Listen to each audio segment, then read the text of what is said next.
Hey there, Patrick Brewer here, Zero Emission Vehicle Fleet Advisor for the Clean BC Go Electric Fleet Program.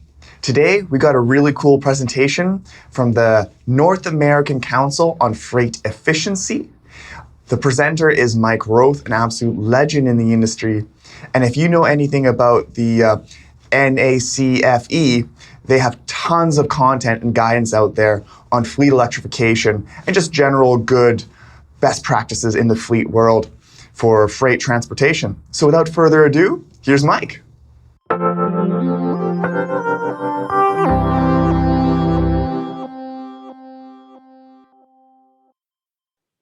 Hello, my name is Mike Roeth, and I lead the North American Council for Freight Efficiency. And today we're going to talk about electric trucks in North America. It's going to be an exciting time, and looking forward to sharing some things with you. So we're at NACFE, NACFE.org, and we're an unbiased nonprofit.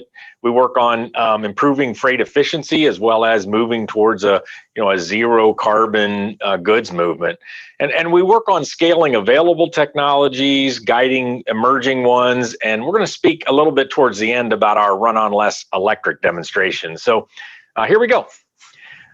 Our work is focused on saving fuel and having less emissions. And what we do that with confidence reports on current technologies. So there's a lot of technologies that can be put on trucks and trailers, whether it's medium duty or heavy duty, things like tire pressure systems and idle reduction and aerodynamics and that kind of thing. So there's a lot of those technologies available, and we've spent a lot of time studying those, and you can find what we discovered and what we believe and understand to help fleets with what confidence they should have in deploying these technologies. And so as we look at these technologies around efficiency and how that works with electric trucking, these technologies will help save diesel fuel, but they'll be even more important with electric trucks because they are what really will be the range extenders for all alternative fuels. So better tires, more aerodynamics will help have a longer range for these emerging electric trucks and tractors. And so electric trucks. We started our work in earnest about 4 years ago, and I was worried at the time. I was not a complete believer in electric trucks.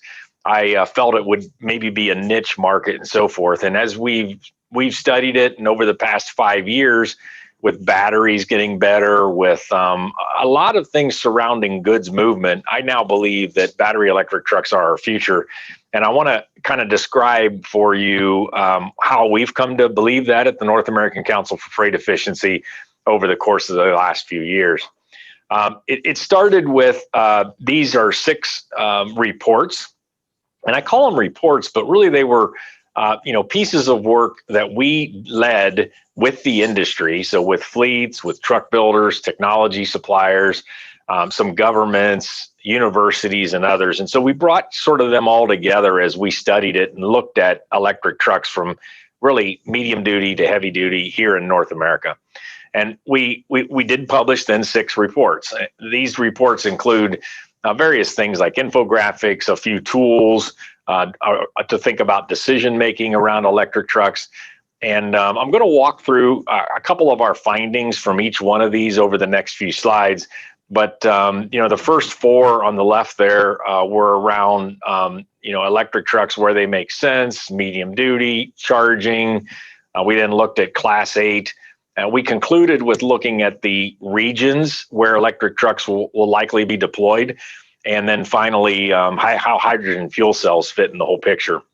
So the big thing that I would say we've learned, and this audience may include, some fleets and some utilities as well as others, is that to move forward with electric trucks, we have a lot to do in understanding each other. And when I say each other, let's just start with the fleets and the utilities.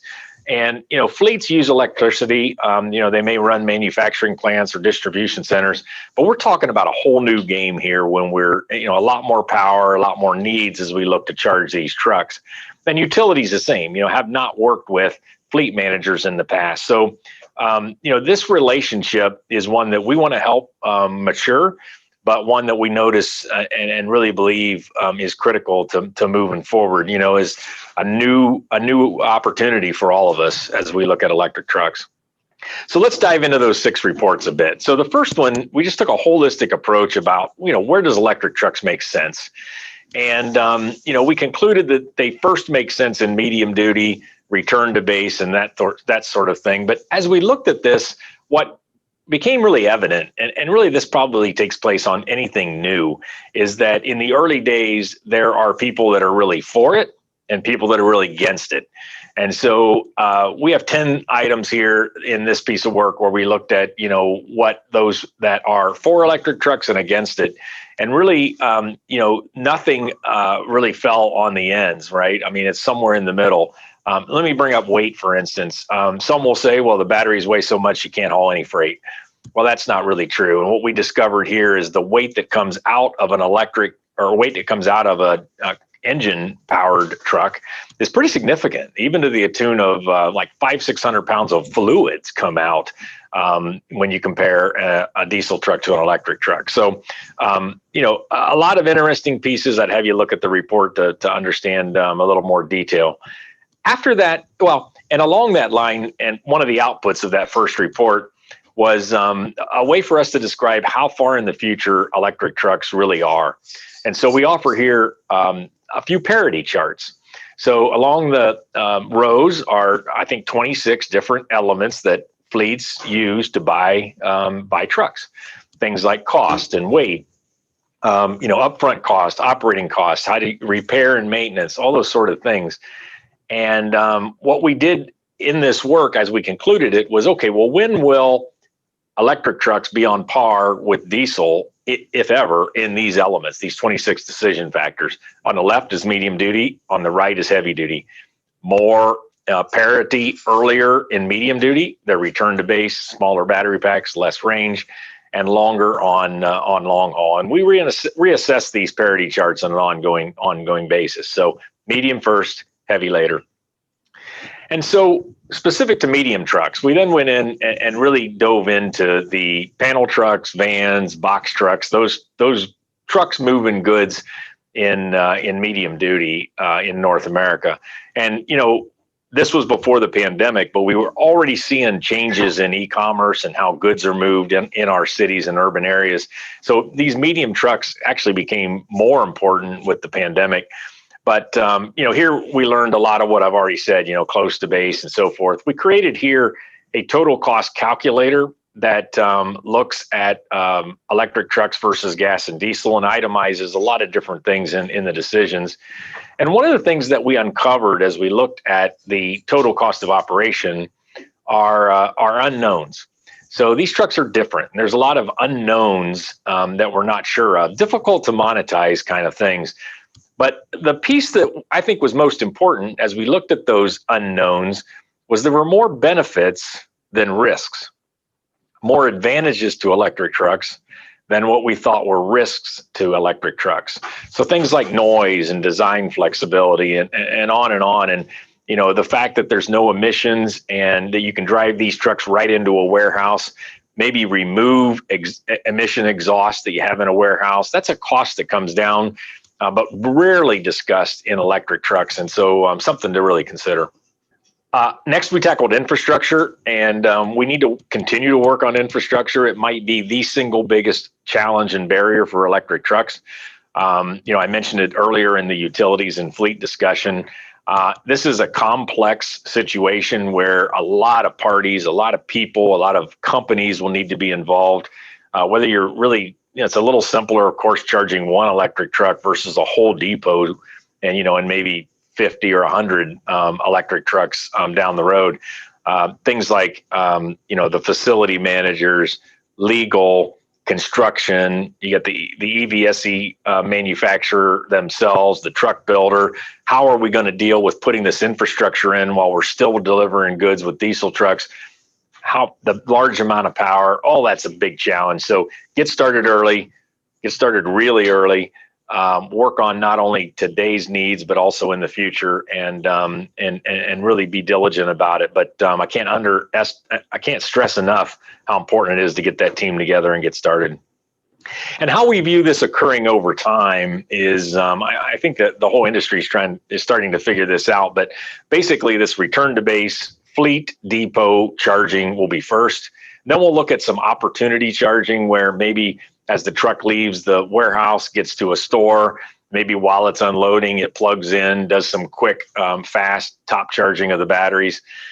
Then we see it emerging out into shared card lock, or some people are calling this multiple fleet charging, where we have as number 3 there. And then then growing out into some other areas: truck stops, toll stop rest areas, interstate rest areas, maybe in motion charging down the road. And this will take a long time to figure out, over really years and decades. But our thinking here is that the timing for each of these phases, and it won't be completely serial, but that will offer opportunities, right? So you slow to fast charging at the depots, and then this megawatt charging that we're working on, or the industry's working on with Char-In and others around opportunity charging. All of that will take place over a period of time. And then we also tackled then the big ones, sort of the Class 8 heavy tractors that burn a lot of fuel and cross the U.S. and Canada. And in heavy tractors today, or here in the present time, 2020, 2021, we've got legacy diesels and a few natural gas. If we go out into the future, whether that's 2040 or 50 or 60, we do believe that we will have gone from diesel to electric, and that electric will be from clean energy sources, renewables, and that sort of nature. But between now and then, we see a messy middle, and this messy middle isn't all bad. It's good in many ways, but we will go from one fuel to multi-fuel, and then maybe back to one fuel in the future. And we need this messy middle because of the urgency around our climate challenge. We can't go from diesel to battery completely overnight. And some might say, well, where's hydrogen fuel cells? That may be part of the solution for a long time, if ever, as we look at this future of electric from clean energy. But hydrogen hybrids, battery electric, battery hybrids, natural gas hybrids, this renewable fuels, all of this will probably scale and then come down over the next few decades as we work on cleaner transportation and the options that exist. The last two that I want to bring up, that of the reports that we worked on, is our potential regions report. So this is kind of funny, and we worked on it mostly during 2020.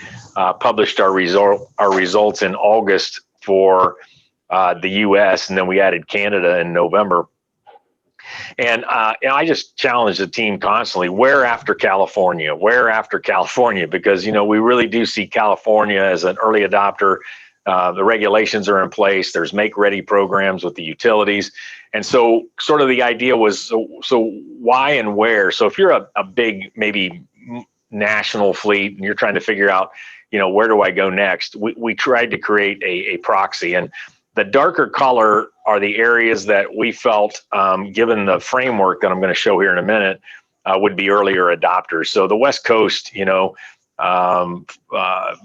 and the U.S. All are important pieces to this. Not to say any state or any province could move with electric trucks, but Texas, the Northeast, even the Front Range of Colorado area, and so forth, are all places that our framework suggested electric trucks move. And so that framework is this: we looked at 3 areas: technology, need, and support. And we created, 3 or more metrics below that, and then just sort of ran the numbers to come up with this. And, it's important for fleets and policymakers and utilities and the whole ecosystem to kind of know where to go quickly and not. But this will happen as the marketplace drives, and as the regulators look at where electric trucks will move next. And hydrogen. So hydrogen is a very exciting opportunity to extend the range of an electric truck. You can use less batteries, hydrogen fuel cell, go longer distances. But we do believe that electric trucks will sort of prove themselves first in medium duty and then regional haul, sort of day cab dedicated routes. And then we'll just see how far both that hydrogen or that battery electric truck will go. But these are some cases where we see hydrogen being a real solution with battery electric, going on, whether it's weight, really long distances, whether it's environmental like winter conditions or mountainous areas and so forth, that and where maybe green or blue hydrogen is available is where sort of the areas where hydrogen will have its opportunities. So kind of concluding all of this, and I've said this all along the way, medium trucks first. There's a lot of unknown cost factors as we start to scale this and really validate some of the costing. We think the cost models are going to improve rather than get more difficult or have a higher cost. Charging infrastructure is a big challenge. Those fleets involved earlier are going to be ahead of this learning curve, which will be significant. And my point earlier around electric trucks will dominate, but a messy middle. But I'd conclude with this dedicated route day cab duty cycle, which is the biggest opportunity. A lot of trucks going a lot of miles with some dedicated nature where we can be predictable and where the trucks charge and travel and so forth. The last thing I want to conclude with in our last few minutes is a really exciting event series that we're taking on right here, right now in 2021. So NACFE created a demonstration series back in 2017 where we were looking for the best of the best. And the first one in 2017, you can see Clark Reed, who drives for Nussbaum in the video shoot we did. The first one, we had 7 fleets. 1 truck, 1 driver per fleet. These were in long hauls crossing the country. And over a 3-week period of time that we followed them, they did 10.1 mile per gallon, exceeded my expectations and really, kind of woke up the industry that, that 10 mile per gallon, double-digit mile per gallon with hauling real freight, real loads in the real world as possible. We turned around in 2019 as we saw this move to more regional routes. And we did our second run on what we called Run on Less Regional in 2019. And here 10 fleets, very large fleets, UPS, JB Hunt. This truck here is Meyer out of Michigan. And they'd given some really difficult duty cycles of a lot of start and stop, a lot of state highways or different types of challenges. They did 8.3 mile per gallon. And so in 2021 here, we are going electric, and Run on Less is fully electric. 13 fleets, along with their truck builders, will participate this year. And these will be yard tractors, medium duty urban trucks, drayage trucks, and some shorter regional haul tractors. And that fits the whole waves of electrification that we see coming from forklifts all the way up to long haul. But Run on Less electric here in 2021, there just isn't the long haul trucks capable yet to do the longer distances, in the 2, 3, 4, 500 mile range. So it will focus on some shorter ones. And here's the 13.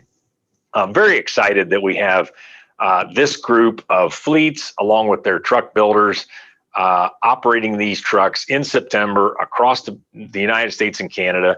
We'll be telling their stories, streaming metrics and numbers from these trucks, and it's really exciting. So a couple of terminal tractors, some panel vans, some box trucks, 6 operating in California, 1 in British Columbia, and the rest across the rest of US and Canada. So follow these trucks in September, runonless.org, runonless.com, and we're really excited to make this happen. And I'll close with, that this Run on Less Electric is really a year-long event, gearing up for it. It will happen in September, and then we'll have much more reports and other things that will come out in 2022 as we sort of share the story of these real-world electric trucks that are going on. And our goal there is to share that and to be able to accelerate the adoption. And finally, as part of that, we have a boot camp that's going on April, May, June, July, and August with various different educational seminars with a great lineup of subject matter experts that will deliver. So with that, I just want to thank you for listening. NACFE.org and runonless.com is where you can see a lot of this information. Everything's free. Our model has sponsors that help us prepare and do this work. and are able to deliver it at no cost. So have a look. Thank you for listening, and you're free to reach out to us if you think we can help you in your business.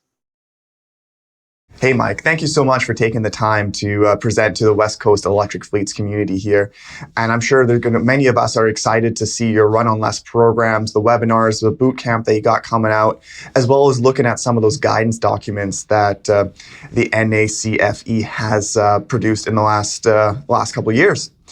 Shout out to the audience. If you want to suggest topics for future videos, or if you want to take advantage of the Clean BC Go Electric Fleets program, then you know how to contact me, fleets@pluginbc.ca. Have a great day, everyone. Cheers.